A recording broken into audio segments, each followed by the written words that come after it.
I am your host, Miss Marple. Let's begin our journey. The annual summer fete at St. Clare's Meadow was, by all accounts, a resounding success.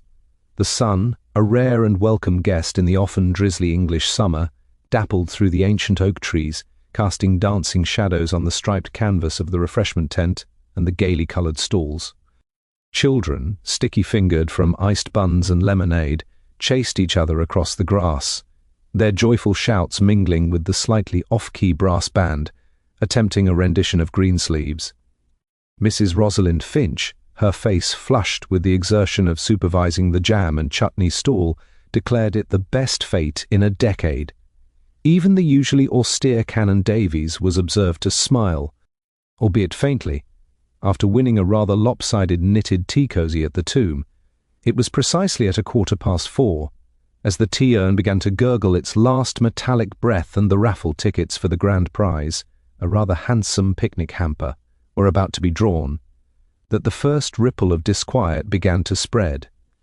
Miss Marple, perched delicately on a folding chair beneath the shade of a particularly venerable horse-chestnut tree, had just taken a sip of her lukewarm Earl Grey. She was observing young Timothy Baxter's valiant but ultimately doomed attempt to land a hoop over a rather large ceramic pig when the disruption occurred. Sister Agnes, a nun from the nearby convent of St. Clare's and a regular, if somewhat ethereal, presence at village events, was nowhere to be found. She had been tasked, as she was every year, with overseeing the guess the weight of the cake competition, a duty she performed with a solemn, almost ritualistic dedication. Her absence wasn't immediately alarming. Sister Agnes was known for her quiet, unassuming nature and her tendency to slip away from crowds. Perhaps she had simply retreated to the quieter confines of the convent grounds for a moment of contemplation. However, when Mrs. Finch went to collect the large fruitcake for the final weigh-in, she found the stall unattended, the carefully printed slips of paper with guesses scattered, and the cake itself beginning to attract a persistent swarm of wasps. "Where on earth is that Sister Agnes?" Mrs. Finch tutted, more annoyed by the disarray than genuinely concerned. She knows how important this is. A few minutes later, young Peter, one of the altar boys, came running back from the small, rarely used path that led directly from the fete grounds to the convent's rear gate. His face was pale beneath a smear of blackberry jam. Mrs. Finch, I went to tell Sister Agnes about the raffle, and the gate is open, and her rosary is on the ground, just outside the archway." A hush, far more profound than the gentle fading of the band's music, fell over the meadow. The children's shouts died down, replaced by an uneasy silence. People exchanged nervous glances. Sister Agnes was meticulous, almost fastidiously tidy. To drop her rosary, a cherished possession, and leave the convent gate ajar was entirely out of character. Canon Davies, his face now a mask genuine concern, strode purposefully towards the path, a small cluster of villagers trailing behind him.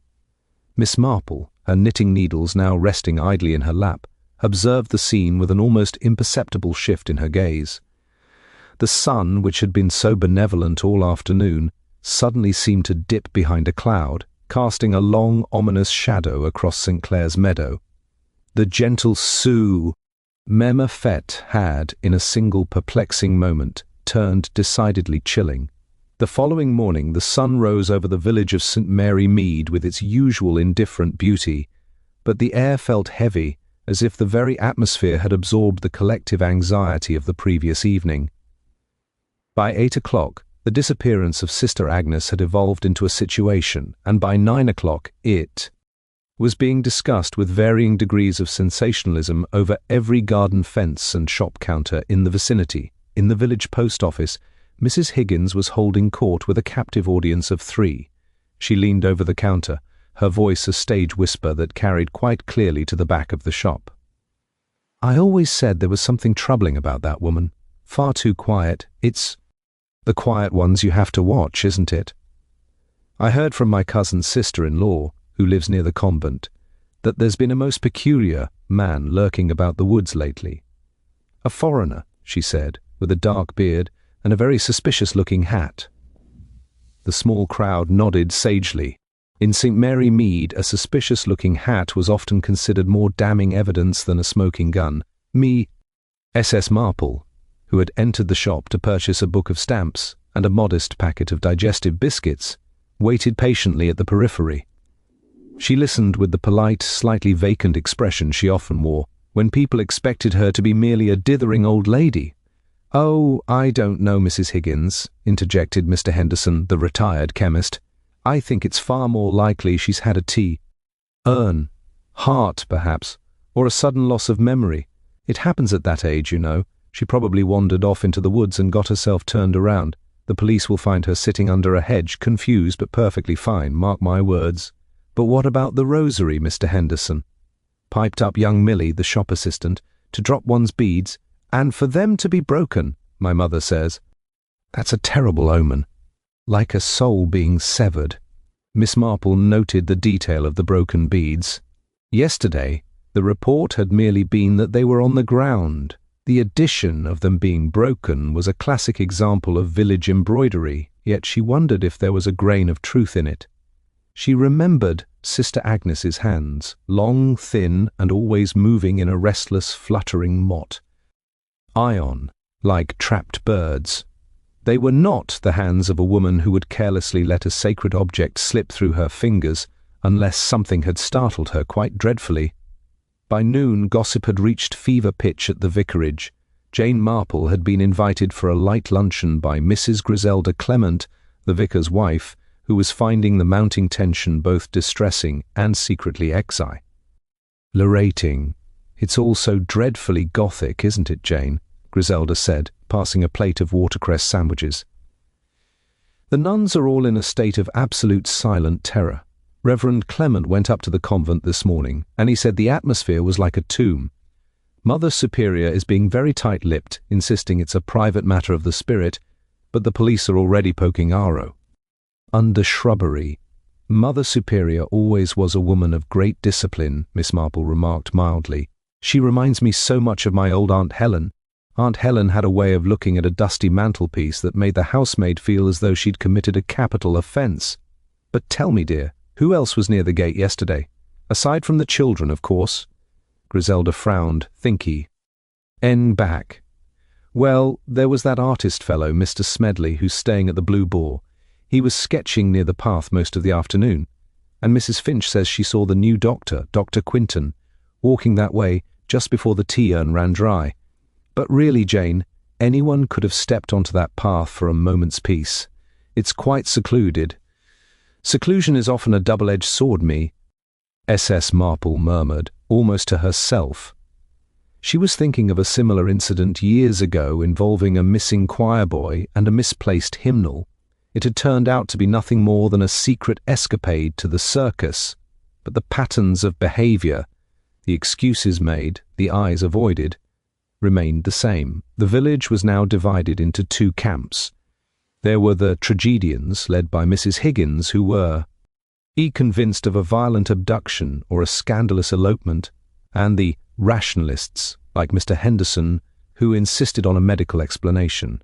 Yet, as Miss Marple walked home, she noticed things that neither camp seemed to see.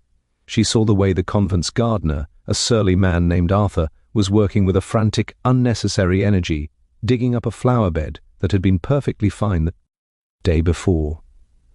She noticed that the curtains in the guest suite of the manor house, which had been empty for months, were momentarily pulled back and then quickly closed. People in St. Mary Mead were looking for a monster or a victim, but Miss Marple was looking for a person. She knew that beneath the habits, the tweed jackets and the floral aprons, lay the same tangled web of human desires and fear she had observed for 80 years. Sister Agnes had not simply vanished, she had been removed, or she had fled, and in a village where everyone knew everyone else's business, the most dangerous secret was the one that everyone had seen but no one had noticed. The morning of the third day brought with it a fine, persistent drizzle that blurred the outlines of the gravestones in the churchyard. Miss Marple, wrapped in her sensible grey mackintosh, and carrying a sturdy umbrella, decided that a visit to the convent was in order. She told herself, and anyone who might ask, that she was merely delivering a jar of her special damson preserve to Sister Martha, who'd been suffering from a chesty cough. In reality, Miss Marple knew that the best way to observe a closed community was to enter it under the guise of mundane charity. As she navigated the muddy path towards St. Clare's, she encountered Inspector Slack. He was a man who moved with a perpetual sense of hurried importance, his coat flapping behind him like the wings of a frustrated crow. He stopped short when he saw her, his face darkening with the particular shade of exasperation he reserved solely for Jane Marple. He viewed her presence at a scene of interest as a personal affront to the efficiency of the Metropolitan Police Force, although they were miles from London. "Now then, Miss Marple," Slack barked, checking his pocket watch as if her presence were costing him precious seconds. "This is a restricted area. We've got men in the woods and we're conducting a thorough search of the outbuildings. It's no place for a morning stroll. We've found nothing so far, which only confirms my theory that the woman simply walked to the station and took a train, probably had a breakdown. Nuns are prone to it. All that silence and kneeling." Miss Marple blinked at him with wide, innocent eyes. "A train? How very modern of her, Inspector. But did she take her suitcase? And her winter cloak? It was quite chilly last night. And Sister Agnes was always so sensitive to the cold. Like poor Mrs. Rogers's daughter, the one who ran off with the vacuum cleaner salesman. She took every cardigan she owned, even the moth-eaten ones." Slack snorted, dismissive of the domestic parallel. "She didn't take a thing," which suggests a confused state of mind. "Now, if you'll excuse me, I have to coordinate the dragging of the old core. Rye Pond." He marched off without a second glance, convinced that the mystery was merely a matter of physical displacement. Miss Marple continued her walk, her mind settling on the inspector's confirmation that Sister Agnes had left her belongings behind. To leave one's rosary was one thing, perhaps a sign of a struggle or a sudden fright, but to leave without a cloak in such weather suggested a depot that was either involuntary or incredibly urgent. Upon reaching the convent's heavy oak doors, she was admitted by a novice whose eyes were red-rimmed from weeping. The atmosphere inside was exactly as Griselda had described, heavy, silent and thick, with the scent of beeswax and stale incense. Miss Marple was shown into a small, sparsely furnished parlour, where Mother Superior, eventually Jo, joined her. Mother Superior was a woman of formidable presence, her face as lined and impassive as a piece of ancient parchment. "It is kind of you to bring the preserve, Miss Marple," the Mother Superior said, her voice like the dry rustle of leaves. "But, as you can imagine, our hearts are heavy. Sister Agnes was a devoted member of our order. Her absence is a trial sent to test our faith." "Indeed," Miss Marple replied gently, settling into a hard wooden chair. "It is the uncertainty that is so difficult. It reminds me of the time the village postman vanished in the middle of his rounds. Everyone thought he'd been kidnapped for the pension money, but it turned out he had simply decided to become a hermit in the Cotswolds. Human nature is so very unpredictable, isn't it? Though I must say, Sister Agnes never struck me as the hermit type. She was so very fond of her little duties, the cake competition, for instance. She took such pride in the precision of the scales. Mother Superior's hands, tucked into her sleeves, tightened almost imperceptibly. She was a woman of many hidden depths, Miss Marple, perhaps depths she herself did not fully understand. Did she have many visitors? Miss Marple asked, her tone conversational, as if she were inquiring about the weather. "I noticed a gentleman, an artist, I believe, sketching near the gate the day she disappeared. Mr. Smedley, a very flamboyant man. It must be quite a change for the sisters to have strangers lingering so close to the walls." Mother Superior stood up, a clear signal that the interview was over. "We discourage the sisters from interacting with the secular world beyond what is necessary for our charitable works. Mr. Smedley is a guest of the village, not the convent. Now, if you will excuse me, I must attend the midday office." As Miss Marple was led out, she purposely took a wrong turn, wandering toward the back cloisters. She passed a small, recessed window that looked out onto the kitchen garden.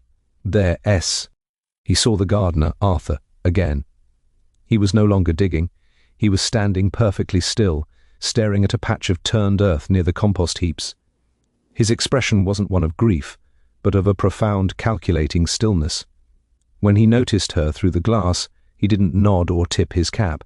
He simply turned away and began to sharpen a long, wicked-looking scythe. Miss Marple walked back roof the village, her mind piecing together the morning's observations.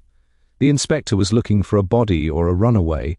The Mother Superior was guarding a secret of the soul, and the gardener was guarding something much more physical. She recalled the broken rosary. If the beads were indeed broken, it meant force, and if there was power, there was struggle. She stopped at the chemist's to see Mr. Henderson, ostensibly to ask for some throat lozenges. "Mr. Henderson," she said, as he moved behind his mahogany counter, "you mentioned Sister Agnes might have had a turn. Tell me, did she ever come to you for any particular medicine? For the heart, perhaps? Or perhaps something for the nerves?" Henderson looked around to ensure no other customers were listening. "Between you and me, miss Marple, she came in last week. Not for herself," she said. "For a friend who couldn't sleep. She wanted something quite strong. I told her I couldn't dispense anything without a prescription from Dr. Quinton, and she seemed quite desperate." Not at all her usual calm self. Miss Marple thanked him and retreated into the rain. A desperate nun, a silent Mother Superior, a calculate gardener, and a friend who couldn't sleep. The pattern was beginning to form, but it was a dark, jagged thing, quite unlike the neat rows of her knitting. The drizzle had transitioned into a heavy, rhythmic downpour by the time the village of St. Mary Mead received its first piece of official excitement. Inspector Slack, ever the man of action, had not found a body in the quarry, but he had found something he considered far more substantial, a motive.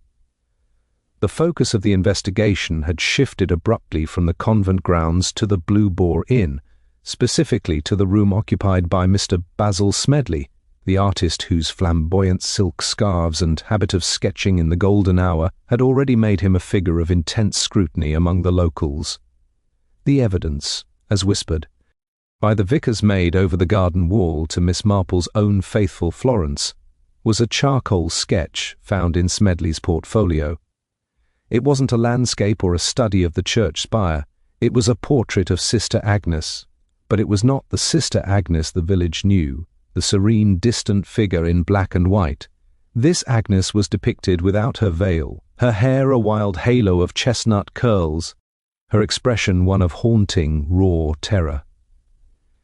To Inspector Slack, this was the smoking gun of a secret liaison gone wrong, or perhaps a blackmail plot that had reached a violent conclusion. Miss Marple sat in her parlour, her knitting needles clicking with a steady, thoughtful rhythm.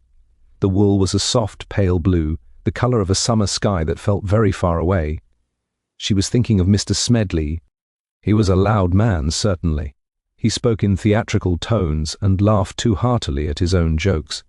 He reminded her precisely of Mr. Fanshawe, the travelling clock repairer who had visited the village years ago.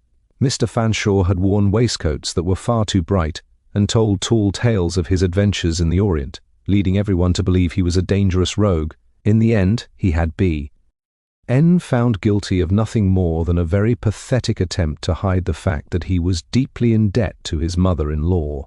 "People who make a great deal of noise," Miss Marple murmured to her cat, "are rarely the ones who have something truly dark to hide. They use their noise to fill the space where a personality should be. The real danger is usually much quieter."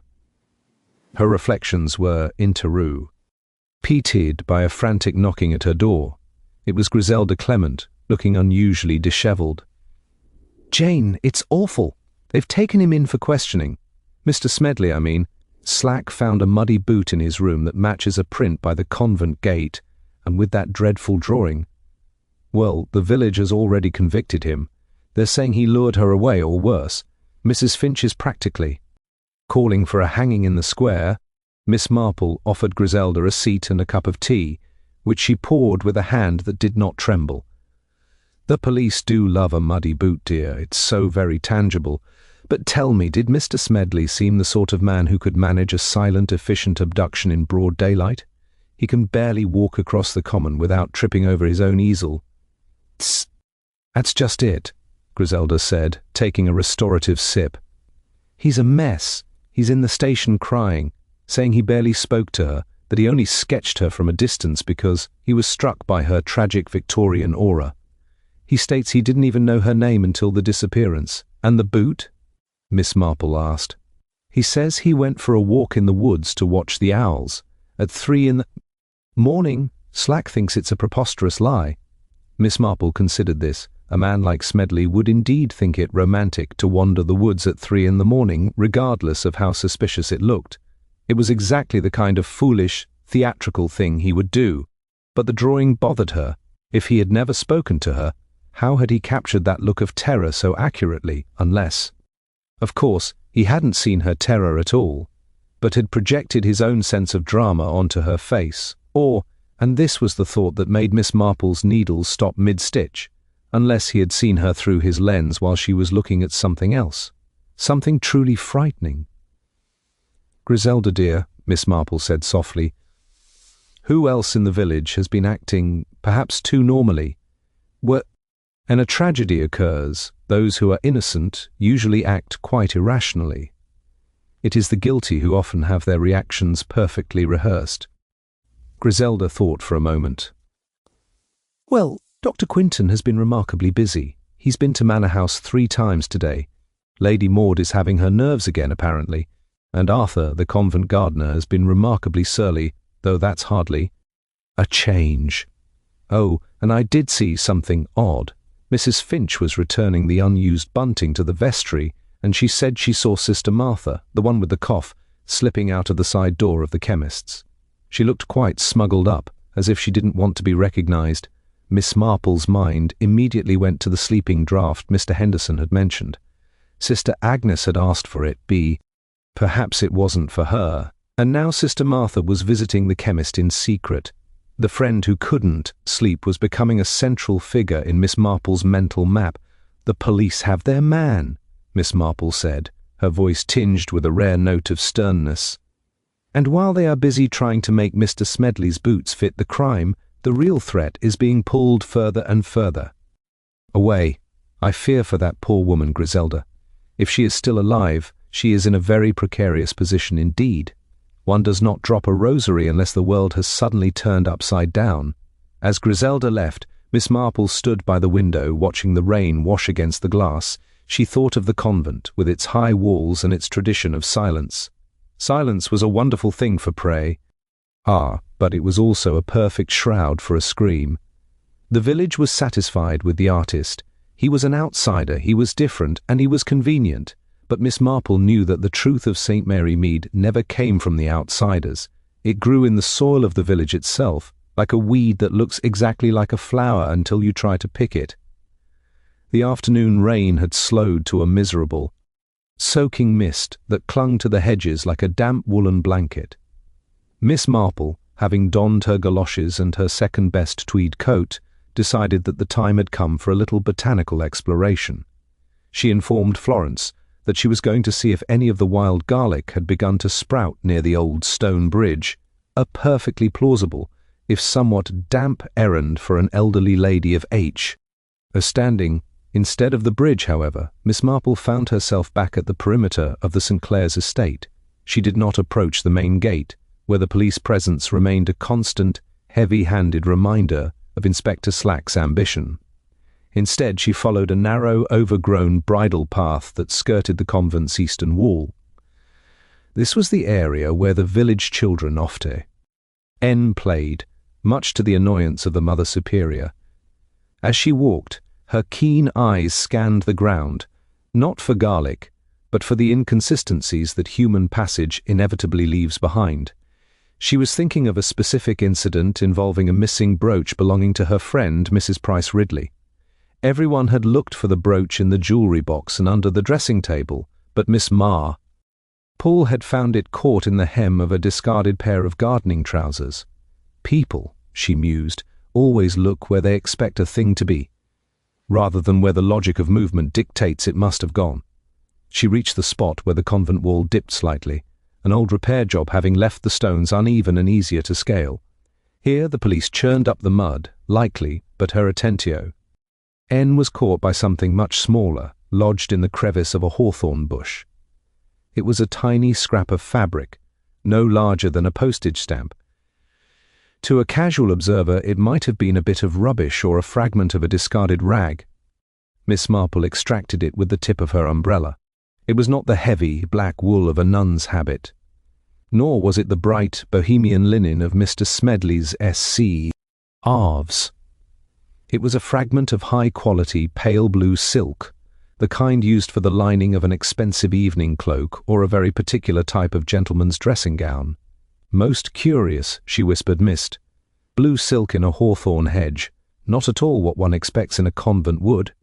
She tucked the scrap into her pocket and continued her circuit, eventually reaching the rear of the manor house grounds, which bordered the convent's orchard.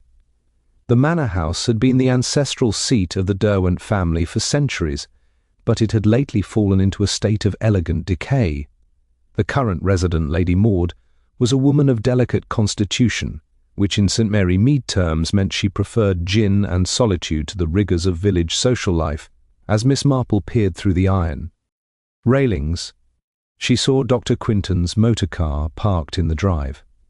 The doctor himself was just exiting the front door, looking harried. He was a young man, capable but clearly overwhelmed by the demands of the village's hypochondriacs. He spotted Miss Marple and offered a tight, professional smile. "Damp weather for a stroll, Miss Marple," he called out, adjusting his medical bag. "I hope you aren't trying to catch a chill just to keep me busy." "Oh no, doctor. I was just looking for some herbs. And how is dear Lady Maud?" "Griselda tells me her nerves have been quite troublesome lately." Quinton sighed, a sound of genuine exhaustion. "Lady Maud is consistent. She needs a lot of reassurance. And a great deal of sedative. I've just had to replenish her supply of chloral hydrate," she claims. The noise from the fete disturbed her rest. Though the manor is nearly half a mile from the meadow, noise can be very subjective, Miss Marple agreed. "Though I suppose the convent bells are more of a comfort than a disturbance to her." "The bells, yes," Quinton said, his hand lingering on the car door. "But she's been complaining about voices in the orchard late at night. Imaginary, of course. The product of an overstimulated mind and perhaps one glass of sherry too many." Miss Marple watched the doctor drive away, her mind clicking through the pieces of the puzzle like a well-oiled machine. Chloral hydrate, a powerful sedative, Sister Agnes asking for a sleeping draught for a friend. Lady Maud heard voices in the orchard, and a blue silk scrap in the hedge. She walked back toward He Village, her pace uncharacteristically brisk. She stopped by the guess, the weight of the cake stall, which was now being dismantled by a rather sullen-looking Arthur the gardener. The fruitcake, she noted, was gone, confiscated by the police as potential evidence, a move that had outraged Mrs. Finch. "A pity about the cake, Arthur," Miss Marple said, pausing by the stall. "I hear it was one of Sister Agnes's best. Such a heavy thing, too. It must have taken quite some strength to carry it all the way from the convent kitchens." Arthur grunted, throwing a length of rope into a wooden crate. "She didn't carry it. I did. Brought it down on the barrow the morning of the fete." She followed behind, fussing over the lace cloth like it was the Shroud of Turin. On the barrow, Miss Marple eated softly. "Of course. And did you take the barrow back immediately, or did you leave it by the gate?" Arthur stopped and looked at her, his small eyes narrowing. "I left it. Had to go fix a leak in the potting shed. Didn't get back to it until the evening, after the trouble started." Miss Marple nodded, her expression one of gentle interest. "Thank you, Arthur. It's so helpful have the timeline clear. It's like knitting a sleeve. If you drop a stitch at the beginning, the whole thing comes out crooked." As she left, she felt a cold shiver that had nothing to do with the rain. She knew now what the hidden clue was. It wasn't silk, and it wasn't sedative. It was the barrow. A barrow left unattended by a gate during a busy fete. A barrow that could carry a very large AK or something else, something much heavier, draped in a lace cloth and hidden in plain sight. Police were searching for a woman who had left. Miss Marple was now looking for a woman who had been carried. The evening brought a deceptive calm to St. Mary Mead, the the kind of stillness that precedes a thunderstorm. In the drawing room of the manor house, the air was thick with the scent of lilies and the faint medicinal tang of the chloral hydrate Dr. Quinton had recently dispensed. Lady Maud sat swathed in a dressing gown of faded blue silk, a shade that made Miss Marple's hand tighten around the small scrap in her pocket. The old lady had arrived under the pretext of delivering a book on heirloom roses, but her eyes, sharp as a robin's, were taking in every detail of the room's disarray. Tea is quite a trial, Jane, Lady Maud sighed, her voice thin and wavering as she gestured toward the window overlooking the orchard. First the noise of that dreadful fate, and then the police trampling through the shrubbery like a herd of elephants. They have no respect for the privacy of the gentry. That inspector man actually asked if I had seen a nun climbing over my wall, as if I would permit such a thing. Miss Marple took a seat, her posture prim.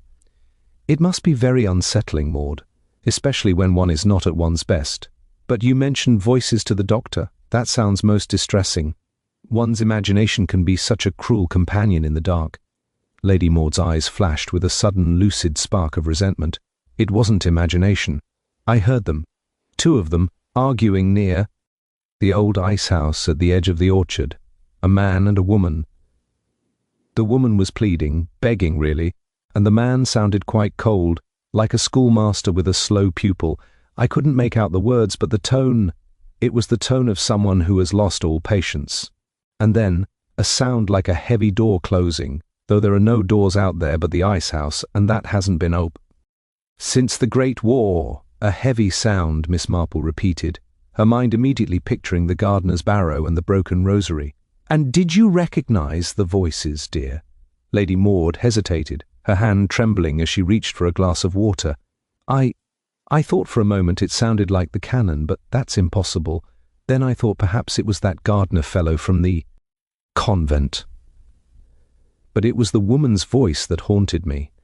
It sounded like someone who had discovered a terrible truth and didn't know how to carry the weight of it. As Miss Marple left the manor house, she didn't head home. Instead, she took the path toward the vicarage, where she found Canon Davies in his study, surrounded by stacks of ancient parish records.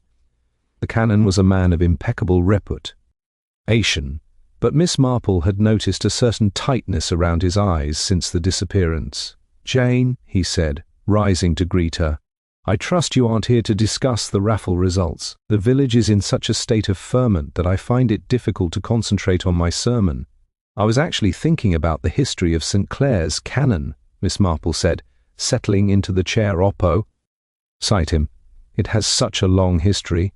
I remember hearing a rumour many years ago, back when we were both much younger, about a young woman who entered the convent under a cloud of scandal, a daughter of a prominent family who simply disappeared from society. It was said she had a child, though of course such things were never spoken of aloud in those days." The canon's face became a mask of stow. "The church provides a sanctuary for those seeking redemption, Jane. Whatever secrets a woman brings to the altar are between her and her Creator. It is not our place to dig up old graves." "Unless the graves aren't as old as we think," Miss Marple countered gently. "I happened to see the gardener, Arthur, digging in a very peculiar fashion yesterday, and Sister Martha has been visiting the imist in secret. It makes one wonder if the sanctuary is being used to protect someone who isn't a member of the order, or perhaps someone who has a very old claim on the land here." The canon leaned forward, his voice a low rumble. "Be careful, Jane. You are dealing with people's lives and their reputations. Sister Agnes was a good woman, but she was also a woman who knew too much about the NGs of others. She saw the village not as a collection of neighbours, but as a flock in need of constant, often unwelcome guidance.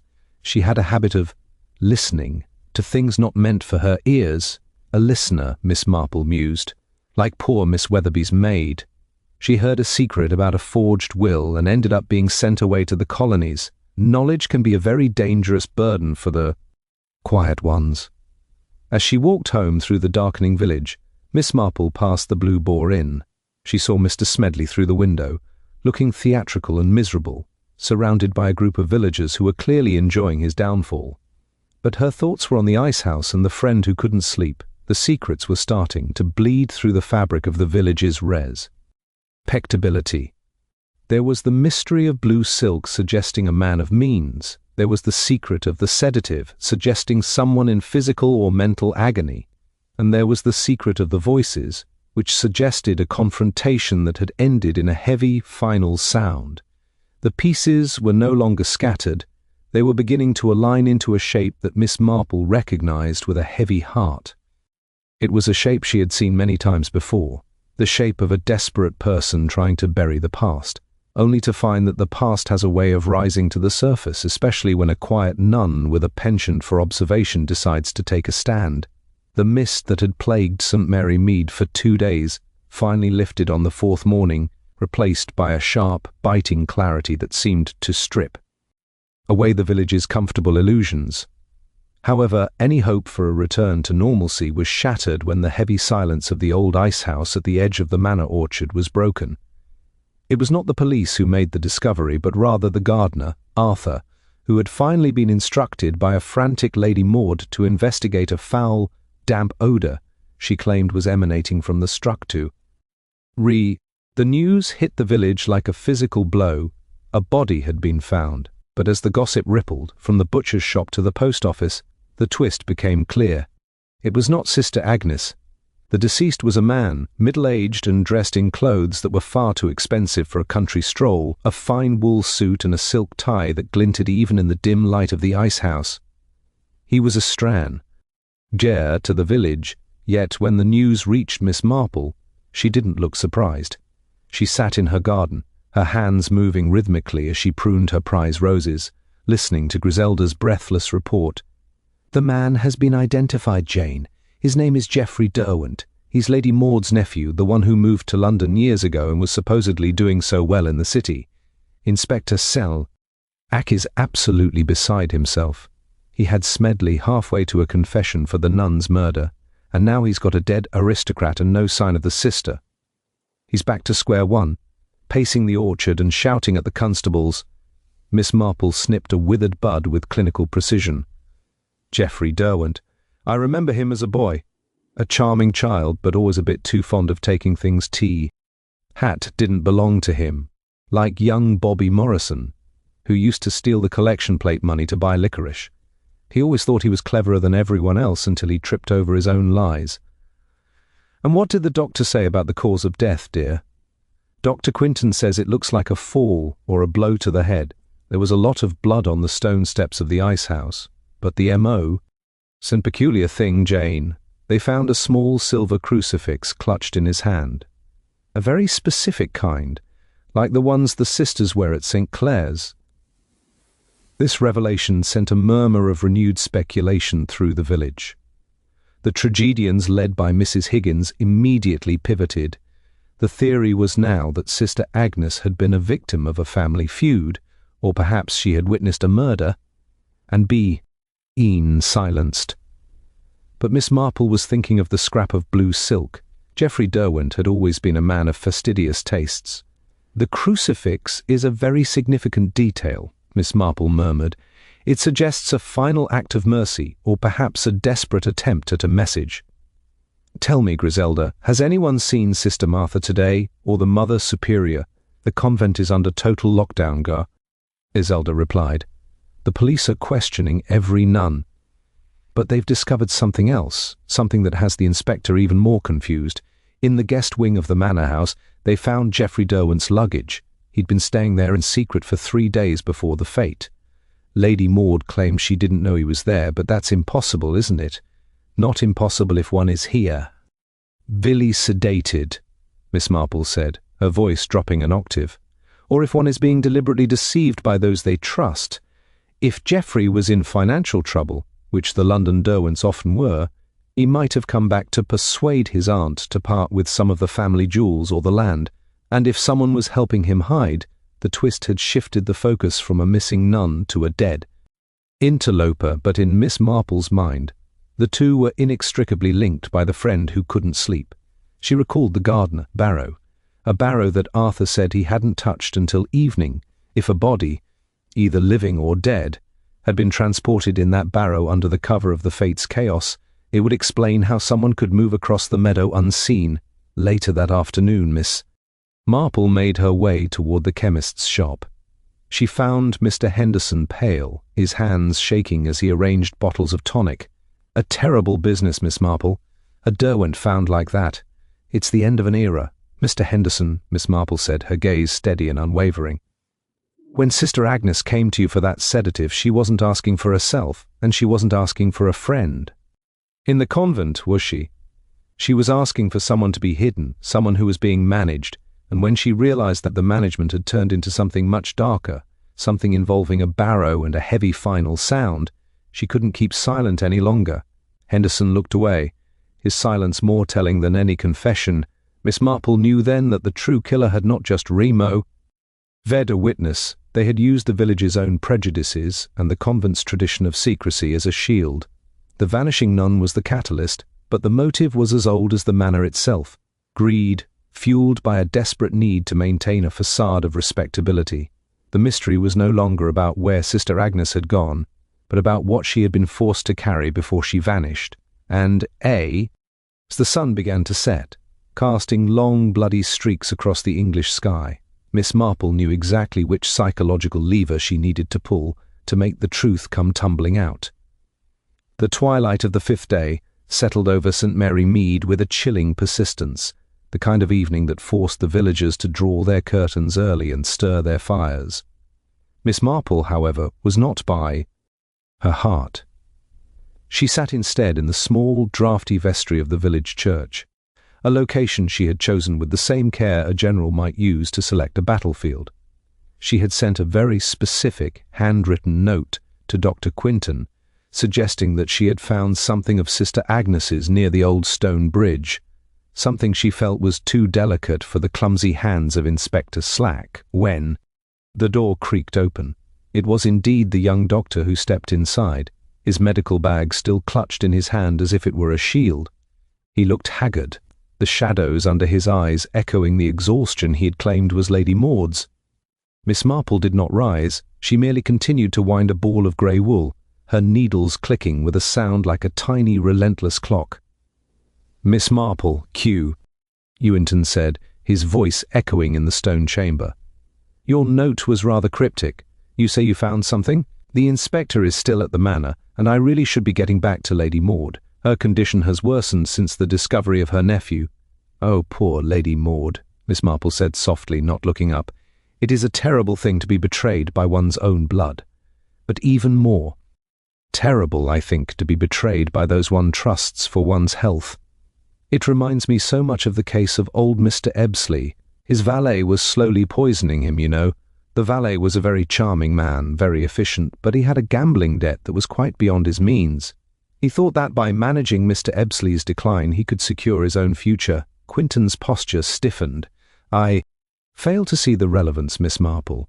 I am a physician, not a valet. Now, about the item you found." Miss Marple paused her knitting and reached into her pocket, producing not a physical object but the scrap of blue silk she had found in the hedge. She laid it on the vestry table. "I found this, Doctor. It's from a dressing gown, isn't it? A very expensive one. The kind Geoffrey Derwent might have worn while he was hiding in the manor's guest wing. But the most interesting thing isn't the silk itself. It's the fact that it was found exactly where the convent barrow was seen resting on the afternoon of the fete." The silence in the vestry became heavy, almost suffocating. Quinton didn't move. Miss Marple continued, her voice gentle, almost motherly. "I've been thinking about that barrow, Doctor. Arthur the gardener is a simple man, but he is very precise about his tools. He said he left the barrow by the gate. He didn't say it was empty.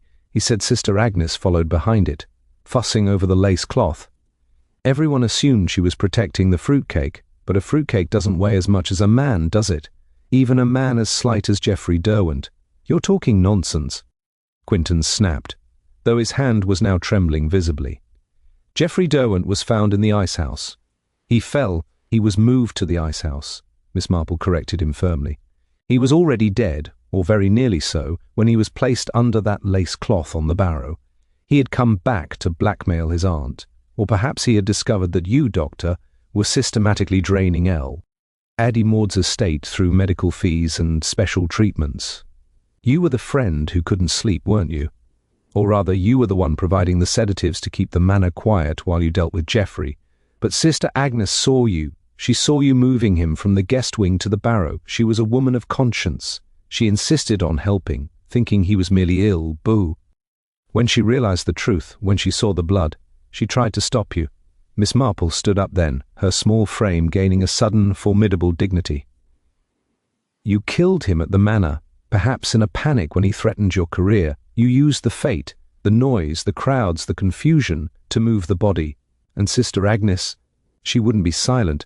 She was the friend who went to the chemist B, because she was trying to get something to counteract the drugs you were giving Lady Maud. She knew too much, didn't she? So you had to deal with her too. Quinton took a step toward her, his face contorting into a mask of desperate rage. You have no proof. No one will believe an old woman's ramblings about barrows and lace cloths. Perhaps not, Miss Marple said, her eyes fixed on the doorbay. Ind him. But they will believe a witness who saw you in the orchard that night. Not Lady Maud in her nerves, but Sister Martha. She followed Sister Agnes that day, Doctor. She saw you confront her near the ice house. She's been hiding in the convent, terrified, but I spoke to her this afternoon. She's quite prepared to tell the inspector everything. The lie was a calculated risk, a psychologic. Al Gambit. Sister Martha had told Miss Marple very little, but the reaction it produced was all the evidence needed. Quinton lunged, not for the door, but toward Miss Marple, his fingers curling as if to silence her, as he had silenced the nun. But the vestry door opened before he could reach her. Inspector Slack, who had been placed there by Miss Marple's careful instruction, stepped into the lie. T, followed by 2 constables. Quinton collapsed into a chair. The fight drained out of him as quickly as it had arrived. He didn't look like a murderer then. He looked like a small, frightened boy who had been caught in a lie that had grown too large for him to handle. I didn't mean to kill her, he moaned, his head in his hands. She wouldn't stop talking about divine justice. I just pushed her. I didn't mean for her to hit the stone.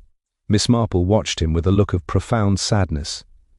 Human nature, Doctor, is a very dark forest. One often gets lost in it when one starts to value money more than people.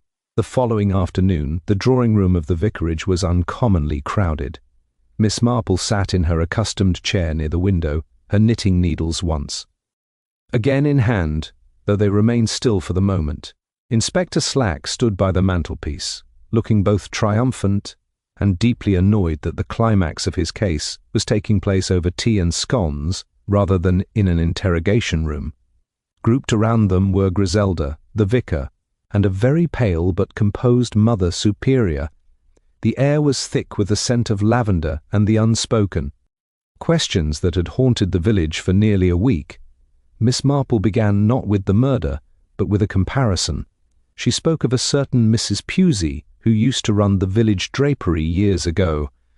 Mrs. Pusey, she explained, had a habit of hiding her unpaid bills under the bolts of expensive silk. She thought that if the outside looked prosperous and beautiful, the rot underneath wouldn't mat. It was a very human failing, Miss Marple noted, to believe that a respectable surface can mask a crumbling foundation. Dr. Quinton, she continued, was a man who lived entirely on the surface.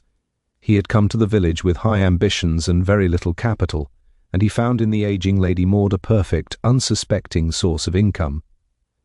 The room remained silent as she detailed the doctor's scheme. He hadn't started with murder, he had started with management. By keeping Lady Maud in a state of perpetual drug-induced confusion, he was able to systematically siphon off her funds under the guise of medical expenses. It was a comfortable arrangement until Geoffrey Derwent arrived. Geoffrey, himself a desperate man fleeing debts in London, had not come to visit his aunt out of affect. He had come to squeeze her for money, and he had quickly realized that the young doctor was already picking the bones clean. Geoffrey didn't want to save his aunt. He wanted his share of the spoils. He had stayed in the guest wing in secret, using his knowledge of the doctor's fraud as a tool for blackmail. It was during the height of the summer fete that the tension reached its breaking point. Geoffrey, perhaps emboldened by the noise and the absence of witnesses, had confronted Quinton near the manor's orchard. The doctor, already frayed by the pressure of maintaining his double life, had struck out in a moment of blind panic. Geoffrey Derwent had fallen, hitting his head on the stone mounting block near the old stables. He was dead within minutes. But a doctor, Miss Marple pointed, cannot easily explain away a dead man in a house where he is the primary caregiver. He needed a way to move the body to a place where a fall would look like an accident, the old ice house. This was where the tragedy of Sister Agnes began. She had been at the gate waiting for the barrow to be returned to the convent. She saw the doctor wheeling a heavy, draped shape toward the orchard. Being a woman of immense kindness, and perhaps a touch too much curiosity, she had offered to help, thinking he was transporting medical supplies, or perhaps a guest who had taken ill. When she drew back the lace cloth, the very cloth she had used for the cake competition, she saw the face of Geoffrey Derwent. The shock had caused her to drop her rosary, the beads snapping as they caught on the barrow's woo. Den frame. Dr. Quinton knew then that his life was forfeit unless he acted. He had managed to convince the terrified nun that Geoffrey was still alive and needed immediate secret attention in the ice house. He led her there, but once inside the cold, dark structure, he realized he could never let her leave. He pushed her, not with the calculated intent of a cold-blooded assassin, but with the frantic desperation of a cornered animal. She fell down the steep, damp steps of the ice house, dying almost instantly. The voices Lady Maud heard were the final, desperate pleas of a woman who had spent her life serving a God of mercy, only to be met by a man of absolute greed. Inspector Slack cleared his throat, shifting his weight. He asked about the crucifix in the man's hand. Miss Marple's expression softened with a touch of melancholy. She explained that it wasn't a message from the man, but a final act of the nun. In her dying moments, Sister Agnes must have clutched her crucifix, the one that had fallen from her broken rosary, and placed it in the dead man's hand, a silent prayer for a soul as troubled as his own. The doctor, in his haste and the darkness of the ice house, hadn't noticed it. He had simply locked the door and returned to the fete, adjusting his tie and ordering a cup of tea as if nothing had happened. The hidden clue of the barrow had been the key. Miss Marple had realized that the cake Arthur carried was far lighter than the barrow's tracks suggested. The deep ruts in the soft mud near the gate were not made by a fruitcake. They were made by the weight of a grown man, and the blue silk scrap in the hedge. It had been torn from Geoffrey's dressing gown as Quinton struggled to hoist the body into the barrow. The doctor had thought himself clever by using the fete as a distraction, but he had forgotten that in a village like St. Mary Mead, the more people there are watching the main stage, the more likely someone is to notice the movement in the wings. As the Mother Superior rose to leave, her face a mask of sorrowful dignity, she thanked Miss Marple for bringing the truth to light. The vanishing nun had not been a runaway or a woman of mystery. She had been a witness to humanity's worst. Miss Marple watched them all depart, her hands finally returning to her knitting. She thought of Sister Agnes and the broken beads. It was a reminder, she mused, that even in the most peaceful of English meadows, the shadow of the serpent is never far away. The truth was out, the guilty was caught, but the silence that followed felt heavier than the mist had ever been. A week had passed since the doors of the ice house were unsealed, and the village of St. Mary Mead had begun the slow, practiced rhythm of returning to its normal state. The summer fete was now a memory most preferred to tuck away in a dark drawer, like a stained tablecloth that could never be truly cleaned. The striped tents had long been struck, the trampled grass of the meadow was already pushing up green and fresh, and the brass band had retreated to their various ages to practice for the harvest festival. To a casual passer-by, the village looked as idyllic as a picture on a chocolate box, yet beneath the surface, the waters remained troubled. Miss Marple sat in her garden, the late afternoon sun warming her shoulders as she tended to her lavender. The air was sweet with the scent of mown hay and the distant, comforting sound of a lawnmower. She was interrupted by the clicking of the garden gate, and she looked up to see Griselda Clement walking up the path. The vicar's wife looked tired, the vivacity that usually defined her dampened by the sombre duties of the past few days. She carried a small basket of eggs, a peace offering from the vicarage kitchen. "The funeral for Sister Agnes was this morning, Jane," Griselda said, sitting on the stone bench. Beside the lavender, it was heartbreaking. The entire convent was there, of course, and nearly half the village. Even Mrs. Higgins managed to look genuinely sorry, though I suspect she's already drafting a new, even more sensational version of the story for the next sewing circle. They're calling it The Mystery of the Martyr Nun now. Miss Marple sighed, her fingers gently brushing a sprig of lavender. "People find it easier to deal with a martyr than a victim, dear. It gives the tragedy a sense of purpose. But poor Sister Agnes didn't want to be a martyr. She simply wanted to do what was right. It's a very dangerous impulse in a world where so many people are trying to do what is profitable." They sat in silence for a moment, watching a tortoiseshell butterfly dance over the flower beds. The conversation turned, as it inevitably did, to the fate of the others. Dr. Quinton was in custody, his trial expected to be a short and sordid affair. The evidence of his financial manipulations at the manor house was mounting daily. It seemed he had been even more systematic in his theft than Miss Marple had first suspected. Lady Maud, stripped of her illusions, and her medical advisor, had retreated into a genuine rather than induced state of fragility. The manor house was to be sold, the Derwent name finally fading from the local landscape. "I can't help but feel for Lady Maud," Griselda murmured. "To think the very man she trusted to keep her alive was poisoning her. It makes one want to never see a doctor again." "It is a sad truth, Griselda, that trust is the most effective weapon a criminal can possess," Miss Marple replied. "If you don't trust someone, they cannot hurt you very deeply." Dr. Quinton knew that. He didn't just steal her money, he stole her sense of security. "It reminds me of the old gardener we had when I was a girl. He used to prune the roses so far back that they never bloomed, just so he'd have less work to do. He told my father it for the health of the plant, and we believed him because he had such a kind, honest face. Appearances are very rarely what they seem." As the shadows lengthened across the garden, Miss Marple thought of the friend who couldn't sleep.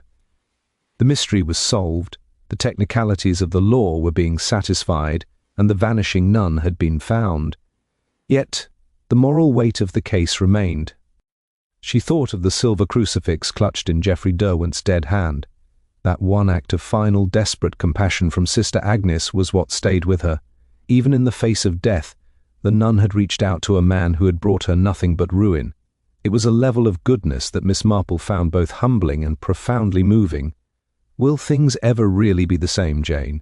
Griselda asked, rising to leave as the first evening chill began to settle.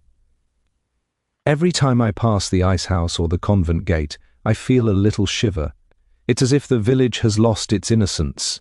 Miss Marple smiled, a small, knowing smile that didn't quite reach her eyes. "St. Mary Mead never really had any innocence to lose, my dear. No village does. We are all human, with the same capacity foe. Great kindness and great cruelty. We just prefer to keep the cruelty tucked away behind the hollyhocks. The only difference now is that we've been reminded of what's there. But the flowers will grow back and the gossip will find a new subject and life will go on. It has to." When Griselda had left, Miss Marple remained in the garden until the last of the light had faded. She picked up her knit.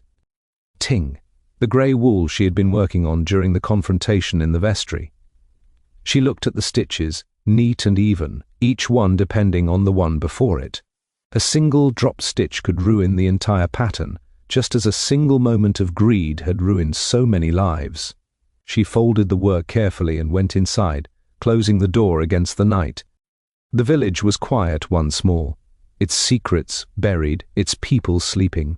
Miss Marple, ever composed and ever observant, prepared her evening tea, reflecting on the fact that while the mystery was over, the study of human nature was a book that never truly closed.